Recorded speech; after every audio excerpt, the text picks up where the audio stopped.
大家好，我是夏妈，早上好。今天的早餐是煮的肉圆子配汤圆。起床了哈，6点半左右，先把水烧起来，肉馅放到冰箱冷藏腌制的。早上起来就是100克的糯米粉，我大概是倒了60克的大米粉，然后倒了100毫升左右的清水，给它搅拌成絮状，然后没有什么干粉的时候，你就给它揉成团，像这样子软硬适中就可以了。其实如果是说想要糯一点糯米粉可以多放一点，我是家里面只有那么一点了，给它消耗掉。这个剂子从中间挖个小洞，包入昨天腌好的肉馅。肉馅我放了一点焯过水的上海青，就是焯水的时候你放点盐和油，它那个颜色会很好看。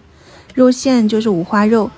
调味也就是那一些只是没有放特别多的调味料，加上一点香油，给它拌开就可以了。挖一小勺放到窝窝里面，收口捏合，刚好锅里面的水开了，就直接丢进去煮转成中火。其实馅料看自己喜欢，如果你喜欢吃甜的，你包豆沙馅或者是其他的，也可以换成什么豆腐馅、麻辣豆腐的、酸菜的、酸豆角的都行。我这里是包了9个，先给它煮了几分钟，浮起来以后，冰箱里面还剩几个汤圆，刚好也一起丢进去，配个颜色也挺好的，甜咸搭配。煮到全部浮起胖乎乎的，你就可以捞出来装盘了，连汤一起倒进来，加一点枸杞香菜点缀一下。今天的早餐就供大家参考一下。大米粉的加入可以让糯米粉的口感没那么的软糯，就口感上稍微的就是可以好消化一些，大家喜欢可以去尝试一下。今天就先开吃了，晚上再见，拜拜。